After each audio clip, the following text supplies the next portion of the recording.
lot of people believed you were advocating for a violent response. You've clarified that now. And people are saying, is that a sincere clarification, or have you just calmed down? It wasn't a clarification. It was a repeat. And I stand by it. I am advocating for lawful, maybe let me clarify, ruthless violence in defense of us and our own. And if you give me 1.5 minutes, I can make it crystal clear if we need to. What you're seeing with Charlie Kirk is what got through. Charlie Kirk lived under a cloud just as I have. It's the reason that I stopped doing Change My Minds, where there were 12 felonious assaults, attempts at battery, and attempts on my life. And I know quite a few, and many I don't, of Charlie Kirk. I want to be clear. I want those on the left to speak freely and to be able to host their events with minimal security as they do now for the rest of their lives. Just as surely, I want them to be deathly terrified of showing up and acting with the increasing violence as they have at our events. And that goes both ways. Hey, if there's a spat of right-wing violence that's spreading across this country, treat those people the same way that we treat yours. But you won't find it. And let me just address a couple of things here. What I think leads to violence, they'll try and blame it on Donald Trump. They'll give us a bunch of reasons. Let me be really clear here. Joe Walsh will say that this is an overreaction. He said that yesterday. He doesn't understand why this is a big deal. That's untrue. He will say that statistically more violence comes from the right. That's provably untrue. He has been stating for days that the shooter was in fact not a leftist and we didn't know. That's provably untrue. He will create a false equivalency between Charlie Kirk and the murder of the Hortmans in Minnesota. That's provably untrue. And finally, he will place blame, as the left and the spineless right does, for all of this on Donald Trump, conservatives, rising figures, and the rhetoric for temperatures in this country. That is provably untrue. Donald Trump ran on Law and Order and won because of leftist violence. All of this, let me finish with this. All of this is by design so that the left and spineless right can make this conversation about conservatives responding to the cold-blooded terroristic assassination and gleeful celebration thereafter of a young man who did nothing more than sit down at a table and allow anyone to speak their opinion. And I know what it's like because I was in that spot. I started it, and Charlie cited it as inspiration. If I could change one thing, and I do believe that I'm partially responsible for this, I failed people. I've had to do a lot of soul searching.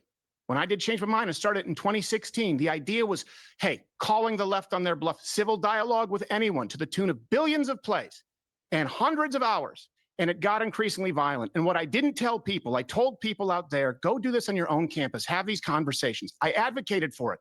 And Charlie took it to another level. He was unbelievable at it. What I didn't do, I didn't tell people about the threats because I didn't want copycats. I didn't tell them about terrorists from Yemen through Sweden showing up in East Grand Rapids. I didn't tell them about concrete milkshakes. I didn't tell them about my tires getting slashed, about people trying to firebomb my car. And maybe if I would have picked up the phone, maybe if I would have used this megaphone to tell people it's real life out there and the left wants you dead, maybe Charlie would have had a fighting chance. Maybe I could have done more. Right now, I'll tell you this. I see a lot of people out there, Piers. See a lot of people out there talking about picking up that microphone. And I hope people do, because the alternative is silence. But I want people to know that wherever that microphone is, and whoever thinks about picking it up, you are in the crosshairs. People say bring down the temperature. Okay, how about we bring down the temperature to doing something like, I don't know, sitting down at a table and allowing anyone with a thought or opinion to discuss it rationally? Would that bring down the temperature? Because they took his life anyway. I mean, yeah, 100% correct. And spoiler alert, when he was talking about how Joe Walsh is going to say this, and that, yeah, spoiler alert, he does say everything that Crowder predicted. And by the way, people are thinking that Crowder's being like controversial here by saying, no, we need violence. Well, he's talking about obviously defensive violence. He's not talking about offensive violence, which is not controversial. It'll be like saying, hey, if someone breaks into my house and wants to do harm to me and my family, he needs to be met with violence. It's like you would say, like, well, yeah, of course. That's exactly what he means when he's talking about this political violence. I know you knew Charlie Kirk well. I feel your passion. I feel your anger. I feel your hurt. It's a painful time. I think everybody on the conservative right in America, it's a very painful time. And I feel that. But in the interest of fair play, which Charlie Kirk would want, we have got the former Republican congressman and the host of The Social Contract, Joe Walsh, joining the debate. Exactly what Charlie would encourage, I think, which is, Joe, you've just heard a very impassioned statement there from Steven Crowder. What's your response? Oh, I get it. and I feel it, and I appreciate Steven Crowder expressing how he feels. I really do. And I don't know what my fight is. I don't have a fight with Steven Crowder. Um, Stephen, good to see you. There was a lot you said about me there in the intro. I don't remember because I'm getting older. I wish I'd written down some of it. I did my best for the past week because I knew Charlie as well, not to say that this guy was a right wing. He came from a God-fearing gun Utah family. He was definitely right, like some on the left did. I didn't know who he was until we had the facts and the evidence. And it's clear, Piers and Stephen, that this I had was the a facts and the evidence. And I told you he was on the left from the bullet engravings that we received from a leak. And you said we were wrong. And people on the left said we were wrong. And that matters because the shooter was still out there and so was the Kirk family. I'm trying to save lives. Stephen, you gonna save lives, Joe? Maybe some people did. I don't know when I ever said you were wrong anywhere. When You this said first time I've talked to you, or even we don't know. We know he's from a white family in Utah, and you retweeted people, and you went out and said this guy is not a left-wing extremist. He is. Okay, go ahead. You did say that, my friend. From the moment Charlie Kirk was assassinated, I said we don't know who did it, and once we found out who did it, we don't know why he did it. So let's all wait to figure out why he did it. But we did yesterday. Let me, Stephen. And I remember you saying that he sold his soul to Trump before the body was cold, and criticizing his wife. Stephen, let me finish, brother, please. And then we find out in no uncertain terms, by the way, Piers, which I think all of us could have guessed, this was a political assassination. This 22-year-old young man hated Charlie Kirk, and so he picked up that gun and he shot him. Clearly, and as you've said, Piers, it's clear that of late he had become radicalized with leftist ideology. There, now we know it. This will go down in history as an act of left-wing political violence. Yes. I mean, I would say, Stephen, that is an honest statement there from Joe. But it's not. Yeah, but is it honest on your side, Stephen? Be honest. Is it honest to say there is no problem with violence on the political right? Because there has been historically a lot of violence associated with the far right in America. That, again, is just a demonstrable fact. To pretend there's never been any is to be disingenuous. Demonstrable fact by what? No, it's not to be disingenuous. It's absolutely correct. And I understand because I've seen Joe and people of his ilk retweeting these out there. It either comes from Cato Institute or it comes from a recent Economist article. I can tell you how all of those numbers are wrong. Remember the man in Portland? Remember Aaron Danielson, who was shot dead point blank by an Antifa member? Michael Reinhold, who said, we got a Trump supporter, bang, bang, dead. That wasn't listed as political violence. Look at that chart. The year 2020, the summer of love, no political violence from the left. I could go through the methodology, and I have brilliant researchers who have. It is demonstrably untrue. No one is saying there is no violence on the right. What I am saying is that people on the right have to have armed security, flak jackets, an entire strategy when they go out, and those on the left don't. That is verifiably true. What is dishonest is to say we didn't know. You know what else wouldn't have been included in these crime stats? And anyone want to make this argument? You're talking to the wrong guy. The Covenant High School shooting. Audrey Hale. Cato said we included it because it was borderline, even though the police said they didn't think it was politically motivated. If not for the undercover journalism unit of a comedy show right here, no one would have known that motivation. We found it, we leaked it, we processed it, we verified it, and we were met with resistance and threats of lawsuits from the local police department, the mayor, and the FBI. They said it was a lie on the outset, just like they said the engravings on the bullet casings were a lie on the outset.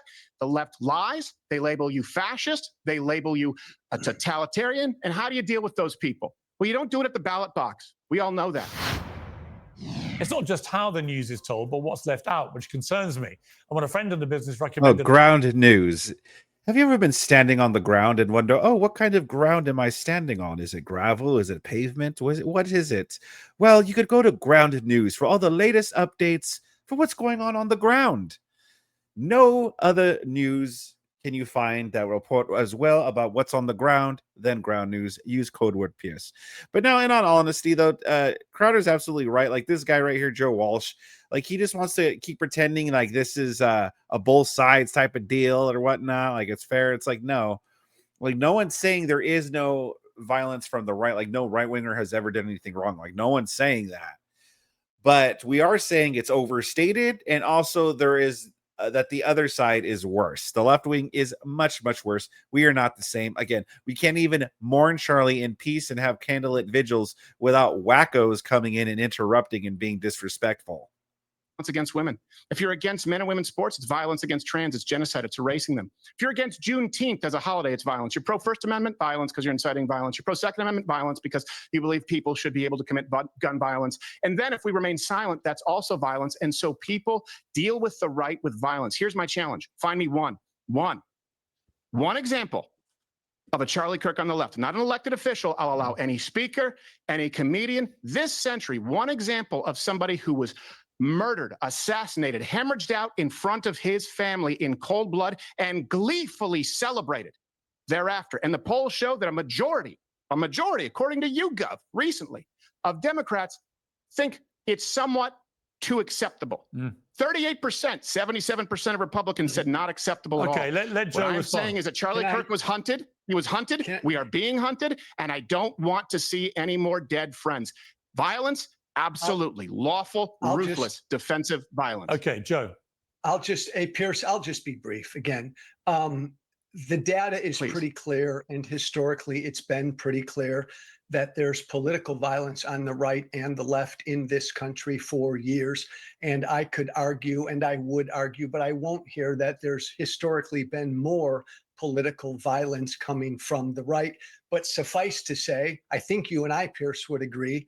Wait, hold on. Defensive violence. Okay, Joe. Piers, I'll just be brief again.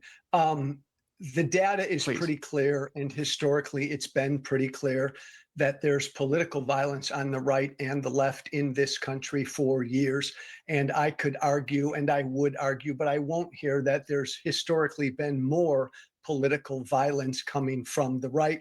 But suffice to say, yeah, see, again, it's always the right. Well, there's always more violence coming from the right. Source, please, source. But and how far back are you going when you said historically? Like what, a week ago, 2 weeks ago, a month ago, a century ago? Like how long are you going to go back here?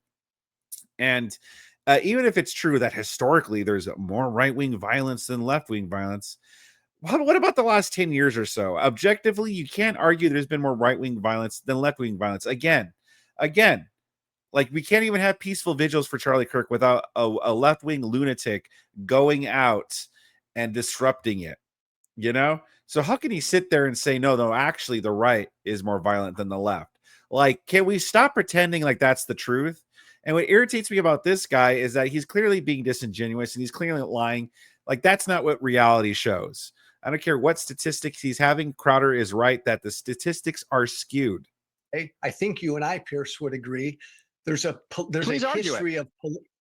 Hey, Stephen, let me finish, man, please. Please argue it. You can't just make a vague claim and not substantiate it. Piers, you and I would agree, for the sake of this conversation, that political violence is in fact a both sides problem. Nope. Stephen, you would acknowledge, I think, that there is political violence on, and there has been political violence on the right as well. So why don't we all just condemn it all? That's what we all should do. Yeah, Steve? No, I don't. I don't agree with the premise. And I'm having to agree with a nebulous premise because you presented no facts. The very source that you cite, and by the way, I'll make all of mine publicly available. Hold on, I'm finishing now. Let's do it like grown-ups. You can cite your sources online. George Floyd riots, not included. Daryl Brooks, Waukesha, not included. Antifa, not included. Man shot dead for voting Trump, not included. Those numbers are not to be trusted, and neither is someone parroting it. I'll answer your question if you answer one of mine after. Go ahead, please. Melissa Hortman, the Democratic state legislator in Minnesota, 3 months ago, gunned down by an anti-abortion Trump supporter. Yes or no? Wrong. How do I know? Because Vance Bolter, the man who did it, wrote in his letter that it had nothing to do with Trump or being pro-life. He blamed Tim Walz. And here's what you also don't see. Did you see anyone at the Hortman's funerals or vigils spitting on them? Yeah. Or pantomiming being shot in the neck? Did you see anyone celebrating the death of them gleefully? Yes. Did you see so many professors doing so, showing children a snuff? Really? Point me to one. Yes. Point me to one person spitting at their vigil. Let me guess, you're going to go to Mike Lee?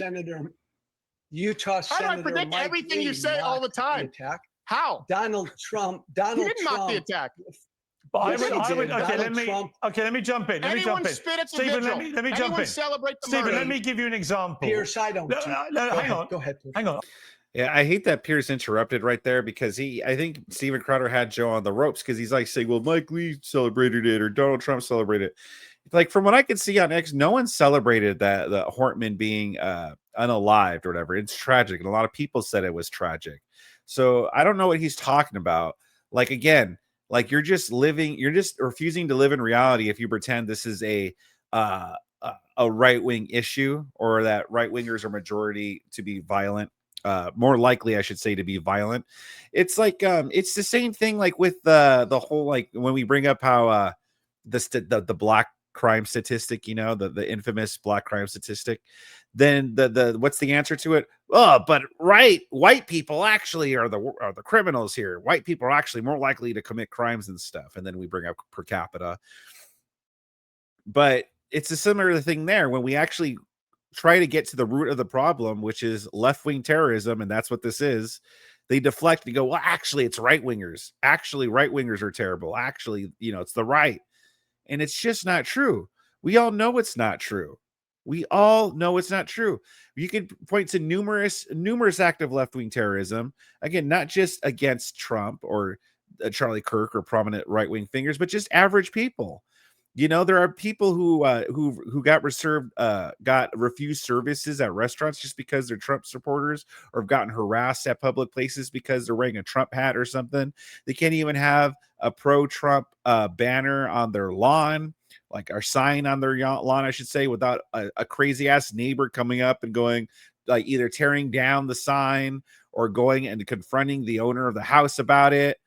Like, tell me that happens to Biden supporters or Kamala supporters. Tell me that happens on the same level. You can't, because it's not true. It doesn't happen. Biden supporters don't get harassed like that. Kamala Harris supporters don't get harassed like that. It's just not the same. Let's stop pretending this is a both sides issue. It is not. I would give an example where the right behaved very badly, and that was over the attack on Nancy Pelosi's husband. I saw the gleeful responses after that from the right, the memes, the mockery, and so on. I thought that was very distasteful. Would you agree, Steve? If you want to argue an equivalency between a man getting I'm not hit with a asking hammer in his equivalency. underwear I'm not saying and a equivalent. man bleeding out in front of his child, I'm not go saying ahead. they're equivocal. I'm just saying it's an example where I felt people on the right showed a complete lack of humanity towards the man who'd been attacked because he happened to be married to Nancy Pelosi, a political opponent. And so it's not like this never. It's not like this has never happened. I don't agree. I don't think it's even remotely proportional. Let me ask a question here. This is why I'm giving this message, and this is why I hope people listen and protect their own. I'm glad Crowder is like sticking to his guns and not letting this deflection happen. You know, because that's one of their go-tos. Like, oh, what about Paul Pelosi? What about Paul Pelosi? Yeah, it doesn't compare to Charlie Kirk, and it doesn't even compare to the attempted assassinations of Donald Trump. Okay, I don't even think that was like the Pelosi attacker. It's like it's just a crazy person. But even so, so I don't even know if that was actually like right-wing violence, though. Like, it wasn't a right-winger that did it. It was like a crazy situation. Now, yeah, I will agree. There's a lot of people making jokes about it, conspiracy theories about it, whatnot. I completely agree. And I don't condone it, but that's like one incident compared to like thousands from the left, like a ton of incidences from the left. Again, there's no comparison. No comparison. I'm tired of pretending that there is. Joe Walsh, you're there. Since I answered your question, you're there, Utah, in the crowd. It's not a Mouser. It's not a 30-06. But it's a man winding up a milkshake for Charlie Kirk. We don't know if it's strawberry, chocolate, vanilla, acid, or concrete. Do you stop him? Do you hurt him? That hesitation tells me that you are not amongst us. And cowards are dangerous to have in their ranks. Stephen, because it's not a hypothetical. It's happened. Let me answer your question. Do you stop him? Do you hurt him? I don't understand your question. I'm sorry. I honestly, I don't. Someone winding up a milkshake to launch at Charlie Kirk. You don't know if it's strawberry, chocolate, vanilla, acid, or concrete. You see him before anyone else does. Do you stop him and hurt him? Yes. I certainly stop him. I do all I can to stop him. Yes. Good. There's a start. That's what I'm advocating. Every single person out there, because we have been living with this shadow over us. And I know, look, here's the thing too, Joe. I understand your rhetoric. I understand where you're coming from. And I know that you met Charlie when he was 16, as I understand it, right? He was very, very young. And I understand that maybe you were somewhat of a mentor figure. It's because of the failure of Republicans like you that me and Charlie Kirk exist, who are willing to take back the territory that has been conceded, and we are willing to pay with our lives. We shouldn't have to be. Academia, media, the press, big tech shouldn't be dominated by the left exclusively all the time. Charlie Kirk shouldn't be out there alone, sitting in that chair, taking on all comers. He shouldn't be inspired by people like me, who are comedians. He should have been inspired by people like you.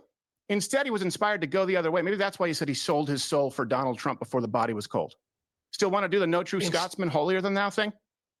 And Stephen, I'm assuming you would do the same, correct? If somebody were throwing a chocolate milkshake at a left-wing speaker, correct? No, the reason I bring it up is because we didn't. We didn't, But and I've had them launched at me. Would you, Stephen? And the reason, would you? No, I didn't. I didn't, Would you? and now I would. Now Would I would. you? Because now I would. Yes. Have I answered your question? Yes. Now I would, and I advocate that everybody else does the same by any means necessary. So Stephen, common ground. You and I, two Americans, would both stop any politically violent attack on any public figure or speaker that we saw. You and I agree to that. And you and I hope, would both agree that we should condemn all political violence. End of story. I am condemning, of course, all political violence. It is coming from one side, and the prescription is ruthless, aggressive, defensive, lawful violence. Well, see, look how he gets offended when Crowder said, yeah, absolutely, I condemn all violence, and it's coming from one side. Then he gets all defensive again, like, like, how dare you? Like, why can't we, like, listen, how come this guy has no problem? He has no problem saying, oh, yes, listen, historically, it's been right-wing violence. He has no problem saying that. But as soon as Crowder's saying, well, it's coming from one side, all of a sudden he gets a little bit like, yeah. Like he gets all like taken back by it. How come we can't say that the left is the problem? How come we can't say that?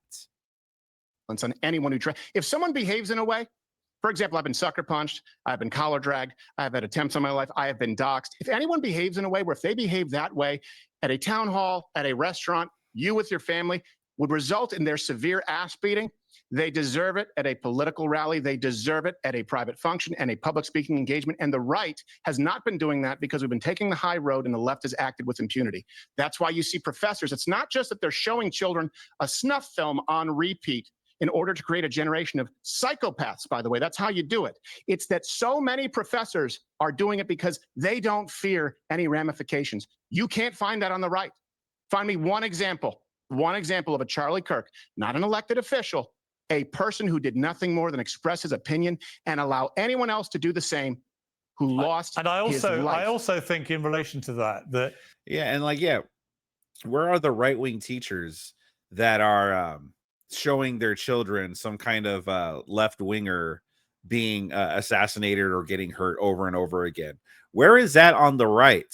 You can find that all over on the left, but you can't find that on the right.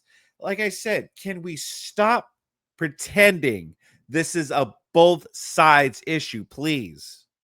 I saw Charlie Kirk's producer today getting quite emotional as he talked about the difference, for example, between the reaction to the murder of George Floyd, which I thought was despicable, and the murder of Charlie Kirk, which was despicable, is that one precipitated nationwide rioting and lawlessness as people were so enraged they took to the streets, and the other took to people going to church.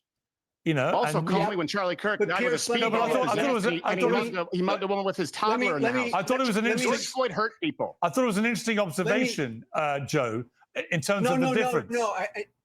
And I appreciate that, Piers. Let me sneak in one more thing before Stephen goes off. Also, the assassination of Democratic Melissa Hortman in Minnesota by an anti-abortion Trump supporter, you didn't see violence after that. And the other thing, you did not. Yeah, that guy said Tim Walz told him to do that. Now, listen, clearly it's a mentally ill man. I don't believe it. I don't believe Tim Walz told this guy to do that to the congresswoman or anything like that.